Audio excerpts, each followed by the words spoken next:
Welcome to Slow Food in the UK's Terra Madre Fringe Festival. And today's talk will be Growing for the Future with Jilly Dugan. I'm Hannah Kaplan. I'm the Communications Manager at Slow Food in the UK. So just a few points of housekeeping before we get started. Jilly will be showing a short film and some slides and talking about her work. And then we're going to open it up for Q&A at the end. If you'd like to send questions to me while she's speaking or when we have Q&A, just type in your questions at the box at the bottom of the screen and I'll receive them, and then we'll ask those questions to Jilly. And hopefully we'll have a bit of time to ask any questions you guys might have. During the talk, if you'd like to join the conversation on Twitter, please use the hashtag TerraMadreFringe. And with that, I'm very pleased to introduce our speaker. Jilly Dugan manages the Yellow Door Kitchen Garden and growing fruit, vegetables, salad, herbs, and edible flowers for their cafe, deli, and catering business. She's also on the advisory board for Belfast Food Network and on the RUAS Horticultural Committee. She has installed edible garden spaces for both private and public sector and written a wonderful book for schools entitled So Grow Munch, which is free to download. With that, I'll turn the floor over to Jilly. Thanks very much, Hannah. Yes, good evening, everybody. My name is Jilly Dugan, and I'm from Northern Ireland, and I'm just going to bring up a couple of wee slides. First, so we have a business called the Yellow Door Deli. It's cafe, restaurant, catering business, and really it was set up by my husband about 22 years ago. And so for the last 14 years, born out of a love of really good food, we started to grow some food for the business. And at the beginning, we were very clueless. You know, we had a bit of ground around a house that we built, and we thought, oh, sure, we'll just get going. How hard could this be? So we grew everything that you could grow, and to be honest, we discovered that the flavour of everything was just off the scale. But in terms of the business, some things made more sense than others. So as it says on the slide, there's no point in us growing things like spuds and onions, you know, and loads of brassicas, even though we grow things like cavolo nero, kale and stuff, which, you know, will keep cropping for about a year. So that's a brilliant thing for us. And so things that made sense to the business were really the myriad of herbs that just taste so amazing when they're fresh compared to what you can buy. Salad leaves and things in the early days like micro leaves and pea shoots and stuff like that. And we didn't, I mean, to be fair, we never thought we could be self-sufficient because we didn't want to start having to employ people and buy machinery, you know, to have a much bigger operation. And so moving on to the next slide, this is our supply chain. So, and in fact, that's not all of it. And it's an accountant's worst nightmare. So we have lots of small and very specific suppliers that we use for the business.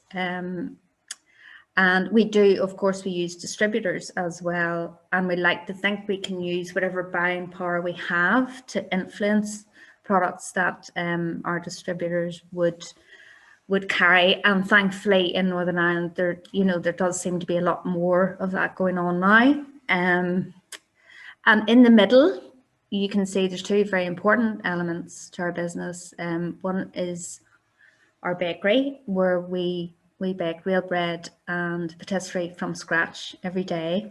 And the other one is our wee kitchen garden. And so over the years, we have grown and expanded the kitchen garden, and we grow a lot of rhubarb. We've got an orchard and a polytunnel and the raised beds, and always have done that conventional thing. We've also always grown along organic principles because that's how I learned. I went to the Organic Centre in Leitrim and did quite a few of their courses. But increasingly, we seem to be expanding what we're doing by focusing on more permanent planting. So I don't know if it's actually permaculture or polyculture or, you know, if there's a name for it, but and that's what the video is about. It's sort of showing you those elements, you know, and how we're making those work for the business. We also started keeping bees about 7 or 8 years ago, and I don't know if it's that or just that journey, that progression that you come on anyway. But I think we're much more conscious now of habitat and forage and environment, and how, you know, what we do impacts on the insects and the birds and, you know, mammals and stuff around us. So I'm going to stop sharing that screen.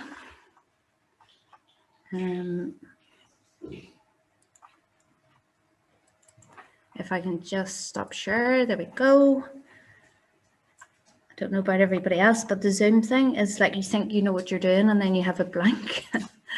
So I'm going to show you this wee video that I did myself. So apologies for you know, for the quality of it. It's okay. It's not great. It was done on the phone, but hopefully that'll give you a flavour for what we do. And then afterwards, I'm going to show you some of the produce that I picked today, and then we can do a wee question and answer as well. Sorry, that's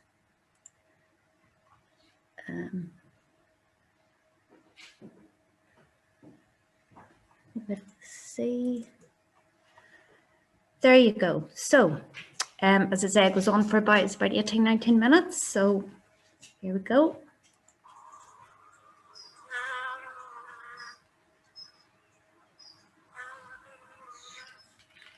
We have our beehives, honeybees. It's been late September. Even though it's a fine day, there's not a mad amount of activity, but there is some. And girls are bringing in pollen. You see that wee bee there with the pollen sacks? It was a funny year for bees, so actually we didn't get any honey off them really. Maybe a few pots for the house. So we're feeding like mad just to make sure they're well positioned for the winter time. But because they're bringing in pollen, and that's probably from the ivy, I would say, the queen must still be laying in those hives. So we've got 3 hives, and they've been well fed, and hopefully they're going to come through the winter time really well. The thing about honeybees is, of course, we love to get some honey off them if there is some spare, but they're really good for helping to pollinate all the fruit as well.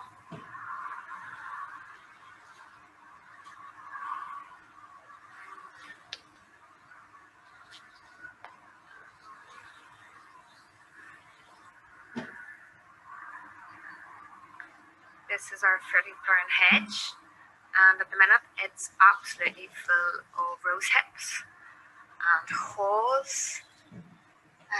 We've got blackberries. Look at those, plump and gorgeous. There are hazel trees. There are horsehorn. There are different types of crab apples, and there's lovely wee red ones there. And this is brilliant habitat for birds and all wildlife actually, because it flowers and then it fruits. So it's great for pollinators as well. And of course we can forage through it too. One of our favourite herbs is garlic chives. Usually we eat the leaves and they taste amazingly of garlic. But also at this time of year the flowers come out. So each flower head is made up of a wealth of wee tiny flowers, and every flower has got a complete hit of really intense garlic, but there's a sweetness there as well. You can see though that the butterflies are just loving the garlic chives this time of year. and it's fantastic to see. In this woodland area that we created, mostly as a nice place to be and also for wildlife, we have included lots of edibles as well. So here we have some oyster leaf, which was transplanted from the bed up in the vegetable garden. So we're hoping that's going to take there and spread. We have alpine strawberries, kind of pretty much everywhere because it's a great ground cover. Here's another plant down here which is called society garlic. Look at those flowers. They're edible, absolutely gorgeous, and a really big punch of garlic. And then moving on down, elderberries. Of course, you get the elderflowers in the springtime, and now the berries. Great year for fruit, I have to say. Those absolutely laden. More alpine strawberries, which hopefully will spread everywhere. And then along the margins, we have put in lots of wild garlic as well. So it's a lovely place for us, it's a lovely place for wildlife, and it's a lovely place for us to forage food as well.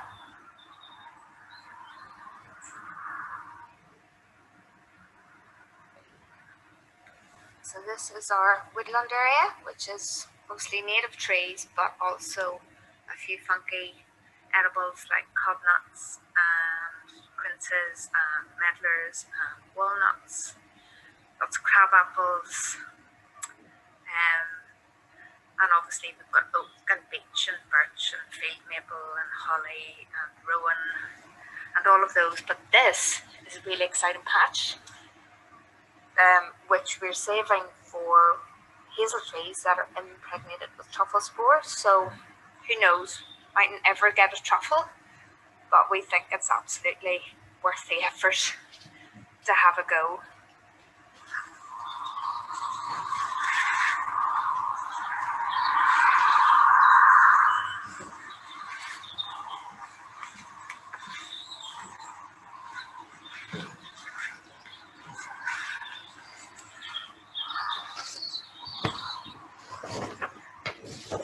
The last hurrah of the season,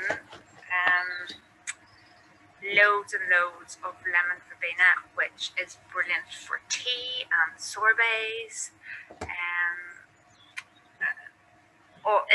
It's so fresh and so lemony.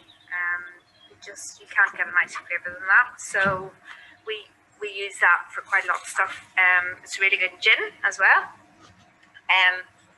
What do we have this year? Because of lockdown and COVID, we put in a few cherry tomatoes. These wee tomatoes are Sun Gold, and they're so sweet, they're like sweeties.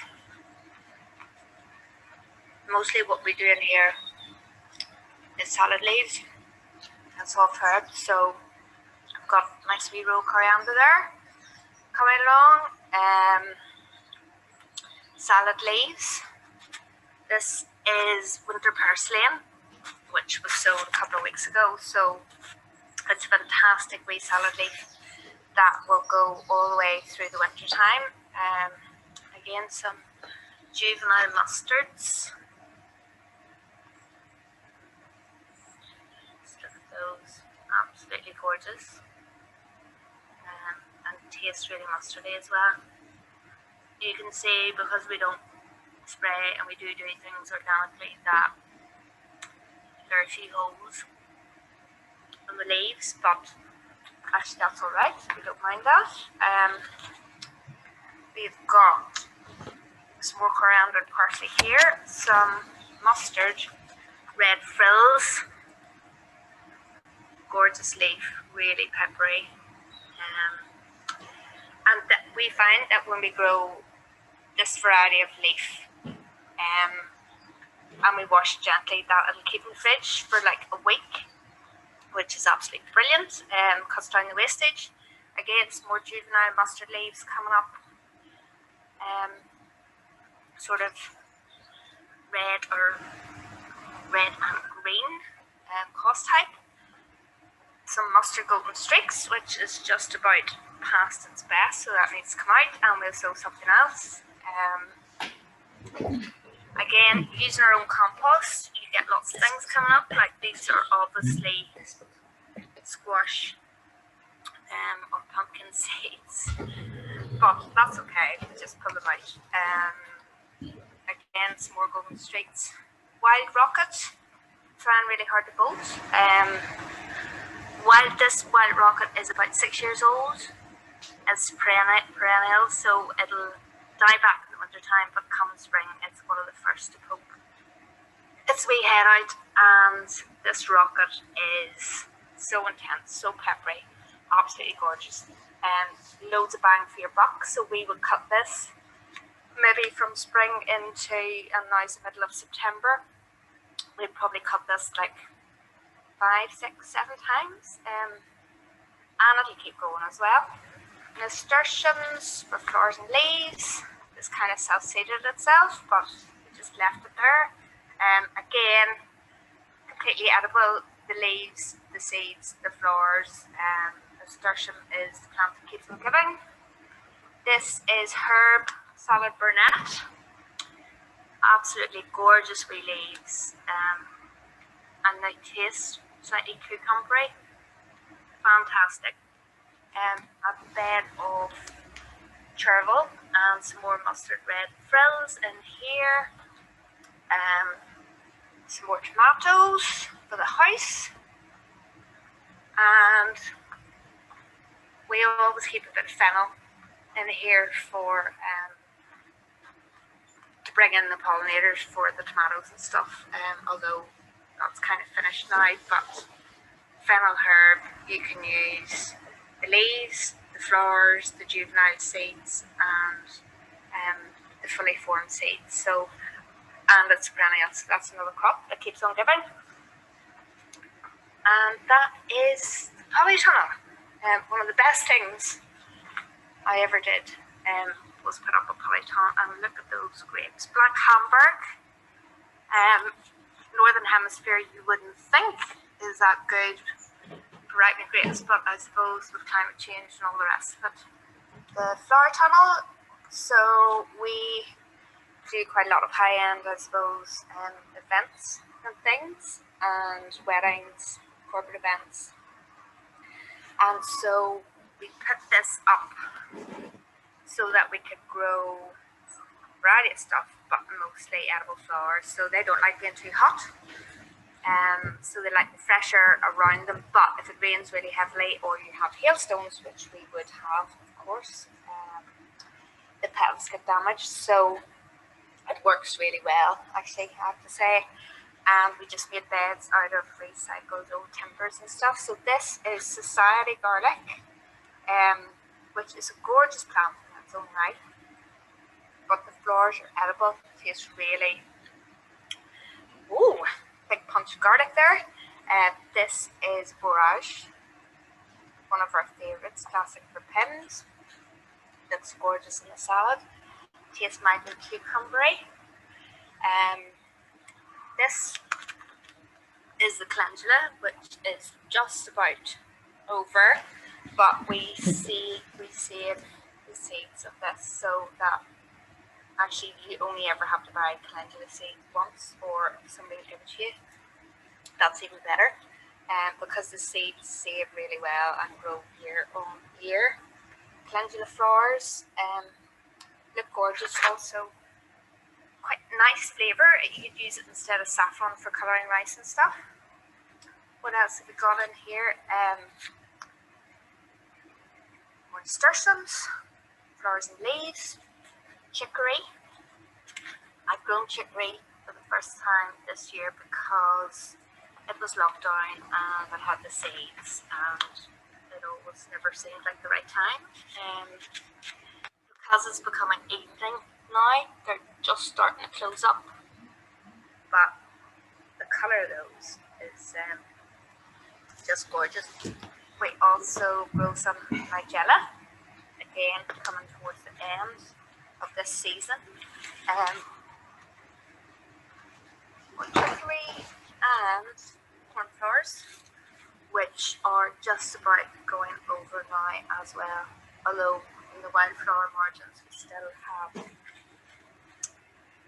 still have cornflowers, so there's more nigella as well, and we will save seeds of these too.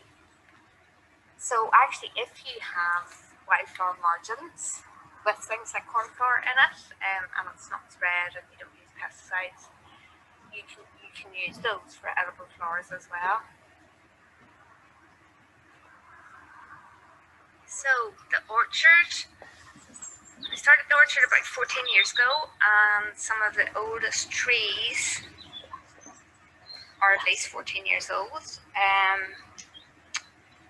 Some of these are new, and we're probably, to get more and better variety in, we use kind of semi-dwarfing rootstocks. Again, like everything else, if you don't spray the fruit trees here, that's our one chicken. And so I can tell that in this climate that it is really difficult, I would say, to grow organic apples. And you can see that our apples do have, some of them have blemishes and spots. I suppose because we're a restaurant, that doesn't really matter to us. But from a commercial sense, and I suppose because people expect perfection, blemishes aren't the thing, but the flavour out of everything in here is just incredible. And because we have such variety, the crop over a long time. So this is a native apple called Discovery, which, as a friend of mine said, Paula, is kind of like Snow White's apple, ruby red. Smells absolutely delicious, like proper apple. This is another one called Katie, which is a really tasty, gorgeous apple too. We've eaten most of these.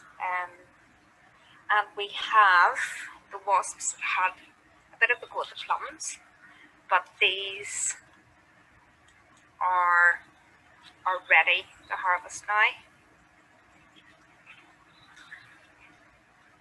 and taste absolutely delicious.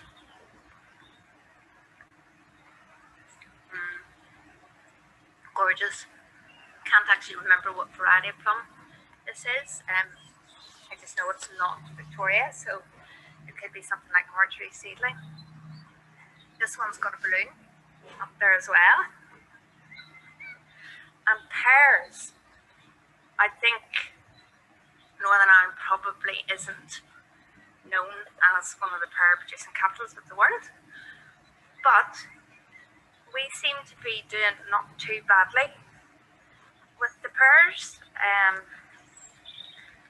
Certainly on these we have the Williams pear. This year has been just pretty incredible. So I think this pear is called Red Williams. And really, we've already picked some of the pears off this, so really happy with this pear tree. And this is one of our oldest trees, and actually isn't on a dwarfing rootstock, but is producing the Arma Bramley apple, PGI. This year, because there's been so much rain, not so much sun, but lots of rain, apples are really big, huge in fact. Again, this is all done organically, and actually we are a little bit lazy in that we don't really feed the trees at all, but the grass in the orchard just gets mulched, and I suppose we put some of that around the apple trees too. which feeds them. But look at those. Just, again, not every apple is perfect, but it doesn't matter because they're just fantastic. Plums, more plums. There's some birdies up there. Can't eat the plums, of course they are. Look at those. It's just incredible, isn't it? I'd say those plums will be picked this week.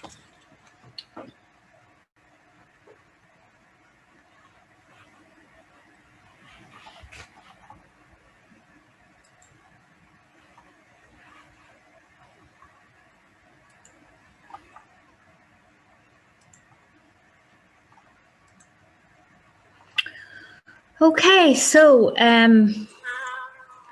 it's quite painful actually watching yourself, isn't it, on the video? And I think I have started it again, so I'm just going to stop there.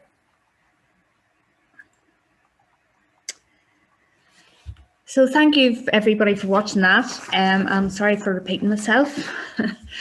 So we do track financially what we provide to the deli for the business by, you know, kind of invoicing stuff in at a nominal price or a wholesale price. And sometimes you think, gosh, that's a lot of effort for, you know, a few £1,000, but there are more benefits than the value of the produce actually. And with the permanent planting that you see in the video, I think we're probably going to spend more time harvesting than, you know, having to do, although it would be really nice if those truffles worked out.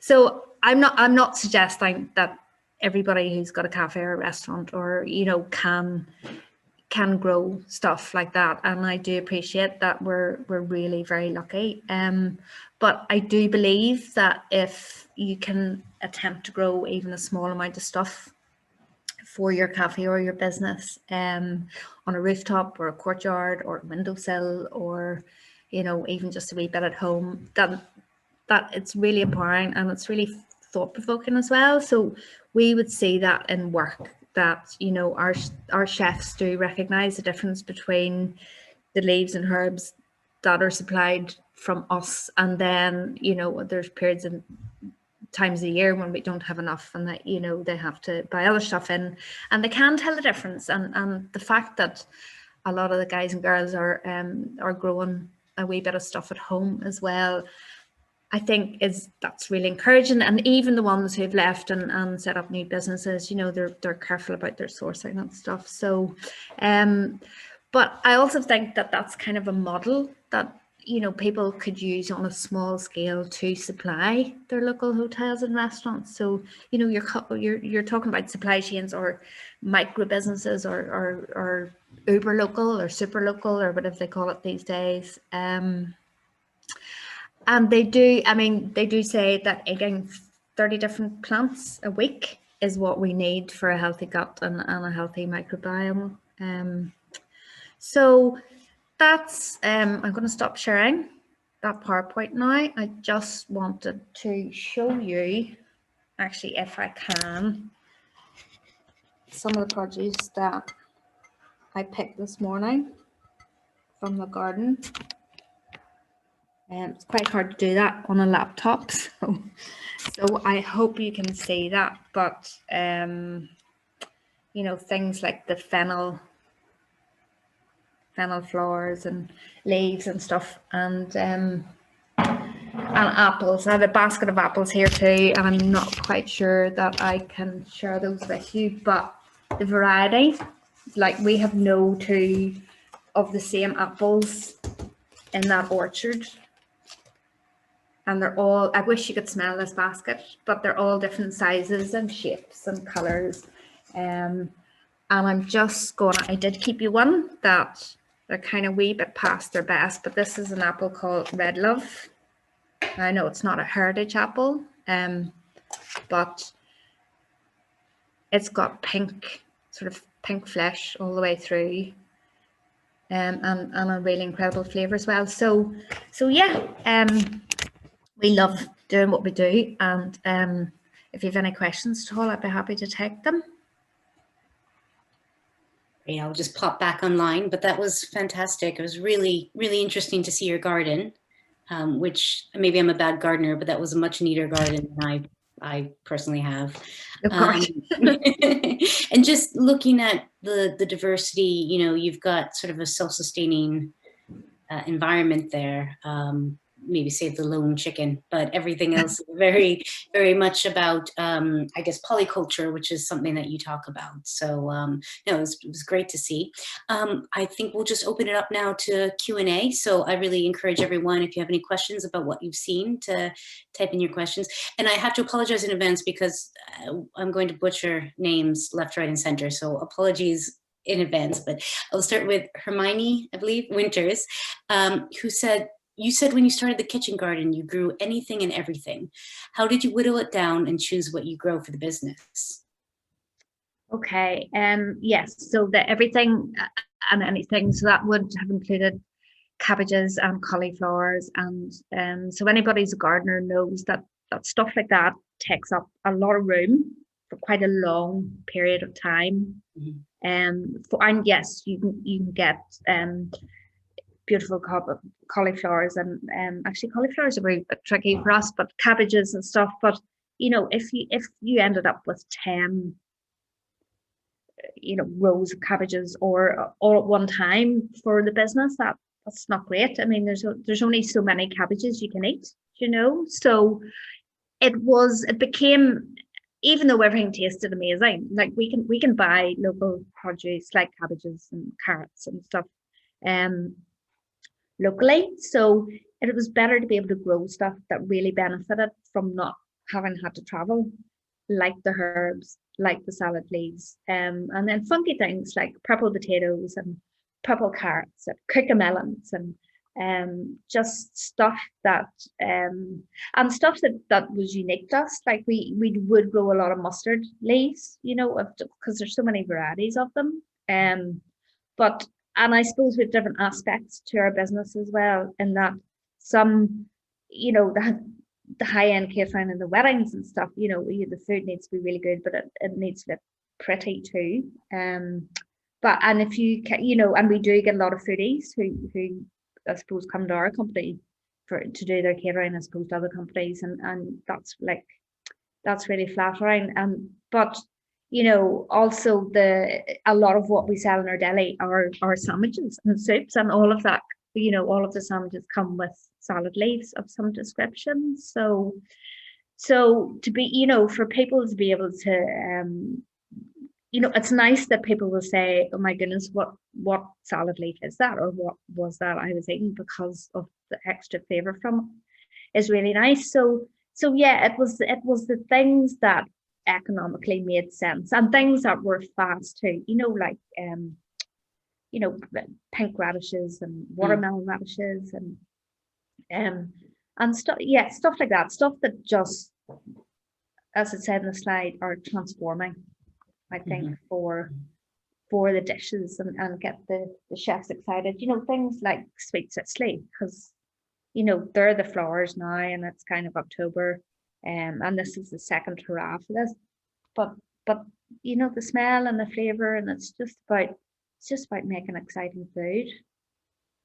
And I suppose that changes as you progress with gardening. You develop an interest in certain vegetables or certain flowers, and you can kind of explore that. And I think especially with herbs, there's 30 different varieties of one type of mint. It's yes, kind of absolutely. Well, so we would grow and that's the thing. We've tried strawberry mint and this kind of mint and that kind of mint, and lemon balm, which we've now pulled out because lemon verbena is our new favorite thing. And it's great tea. Yeah, it's completely different flavor profile and so much nicer and fresher. And now we've planted it out in the polytunnel. We know we can overwinter it, but we're still really excited about things, like the truffles, or there's things I haven't mentioned, like we have one wasabi plant going beside the pond, so I'm going to plant more wasabi there, and we have saffron crocuses sitting in a packet in the garage waiting to get planted out too. So there's yeah, I think I find a real love in the gardening thing because it seems to be never ending where you Mm, go with it. mm. Yeah, I think once you get into gardening, for cooking or for not, it's a lifelong passion. Yeah. I'm just curious what you would recommend. So it seems like there's a bit of a dichotomy between rural or areas where there's more space and how you engage with growing and planting, and kind of urban environments. So in the event of, you're an urban based, if you're living in a major city, if you're living in Belfast, how can chefs and restaurants take advantage of locally sourced food while also cutting out the food mile concern? I mean, there's no perfect solution, but is that something that comes up a lot in your work that's a challenge to advise on? I mean, a lot of Northern Ireland is rural, I suppose. It's, you've got even like Derry as a city is still quite a rural city, if you know what I mean. Mhm. Like, but I would agree with you about Belfast that so there's no natural kind of, if you live in the country, which we do, people down the road who grow this, that, and the other, and I suppose it is more difficult. And it's even looking at the supply chain and how you manage that. It takes effort to not buy everything off one big lorry that comes from God knows where and stuff. But I think one of the really nice things about it's happened during COVID is it's brought an awful lot of those smaller producers and micro producers to the fore. Mhm. And then as restaurants are opening up again, they're starting to, they just, these people have come to their attention. I think everybody gets so busy, doing stuff that they forget to look around them at, what the alternatives are and how you can support more people locally. But and also hope that anybody who is growing something um special has enough um go in them to approach chefs, and because actually chefs are dying to get brilliant produce because it's so much easier to take lovely produce and do not very much with it, and it's still going to taste really good. It's like taking one of these apples and making tarte tatin with it.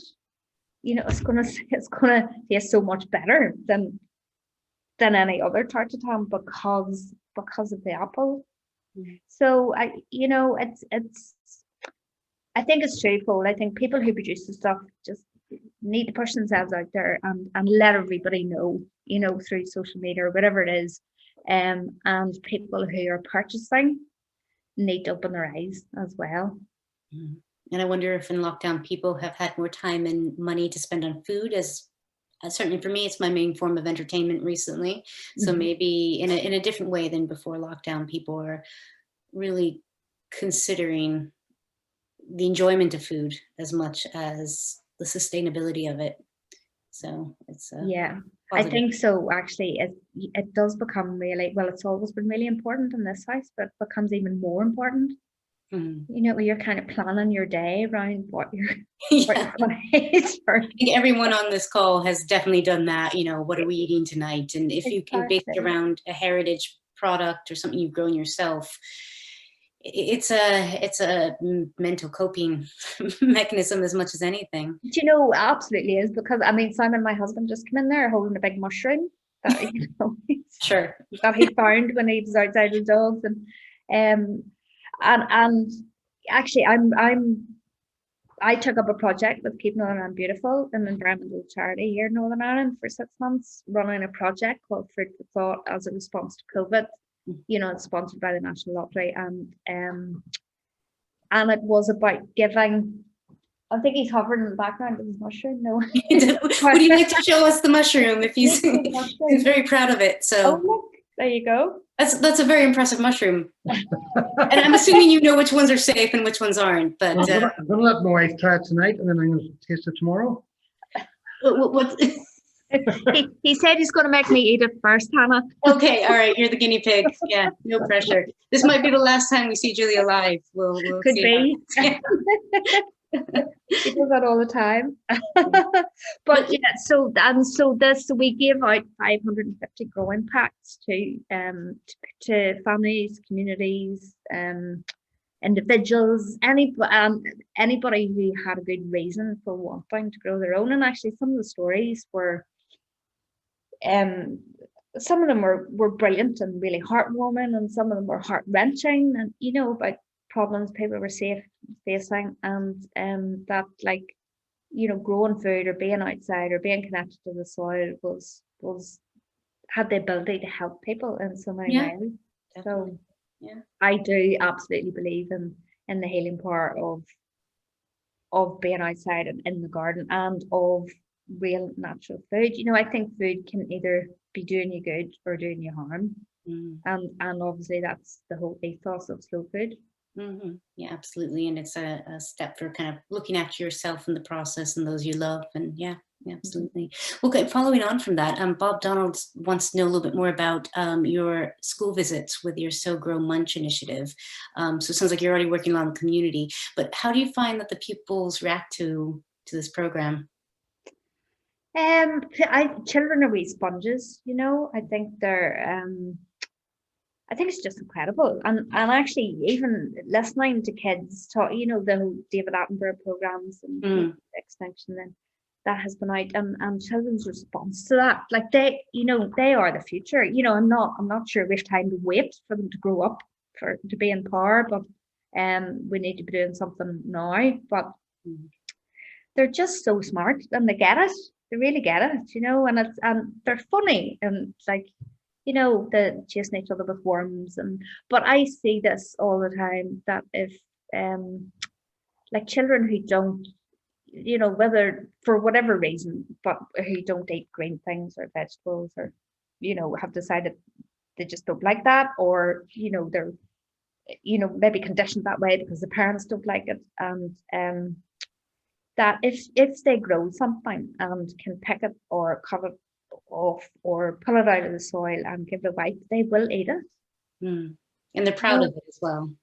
Yeah, without any pressure at all. So that's just, I mean, I think even though schools here are closed for the months of July and August, there's still so much that can be done in schools. And I think there should be time made in the curriculum to teach children about where food comes from, how you grow up, where to find it, how to shop properly, and how to cook with it. And that's going to be the start of fixing a whole lot of other problems. I work in my day job. I work in animal welfare, and the number of people who actually don't know what meat comes from what animal, that's really surprising. So if, as a young kid, you know what a sheep looks like, and you've pet a cow, and it doesn't mean you don't need to eat meat, but you think you have a little bit more respect for the living animals that they come from, or the vegetables, the process it takes. And that really has to be introduced at a very young age to really resonate, I guess. Yeah, absolutely. It's I don't know, it's that, it's like the food system is pretty broken in some ways, but I think you have to look to the positives as well, and think, actually, well, this is changing, and this is better, and be hopeful and positive about it, and change whatever you can at your own level, So, I mean, the schools thing for me will always kind of be my passion, and I'll try to push that from wherever I can, whatever angle I can. And funny, actually, having planted that new woodland and stuff, already we would have, preschool here, we have some men's sheds, we have student chefs who come, we have our DIY group, Grow It Yourself group, Portadown, who come for look around and stuff. And I love that. I love being able to show, especially the junior chefs, that, do you know what? Not everything comes in a packet, covered in plastic, and and there's a whole other world of possibility out there, you know. Absolutely. Yeah, and it just sounds like, your enthusiasm for all of this is really infectious. And you're right, it is a message of, I think personal agency in all of this. Anyone can plant and anyone can teach kids about it. And so there's a lot of good things happening in the sector as well. And I would love to ask more questions. I think, unfortunately, we're going to have to start wrapping up just for the next session to begin in about 5 minutes. And I should mention, I believe this is with Burn Balsamics, which is another Northern Irish-based company. So, yeah. So anybody who's presumably some of our audience is coming from Ireland, Northern Ireland. So, yeah, I'm sure they'll find it very interesting. But yes, that's great. Thank you so much. I'm sure we could talk for another 5 hours on this topic. Sorry, we such a short amount of time, but thank you so much for all of your time. And thank you for the audience members who asked questions. I should mention there's plenty more to check out on Terra Madre. So this evening, there's a couple more events tomorrow as well. We'll also have a lot of the events from the last few days we'll be sharing online. All events are free, although we welcome any donations to keep the lights on and bring you more events like this. And Julie, is there any websites or links you encourage people to look at if they want to learn more about your work? Well, yeah, there. You can go to www.yellowdoordeli.co.uk, and we have a sustainability section there, environmental policy and stuff. So, and some videos on the kitchen garden, the more conventional end of it. So, if be delighted if you'll go to that. Great. Okay, and we might all just show up and go for a tour of your garden at some point too. I'd be delighted. We'd be delighted.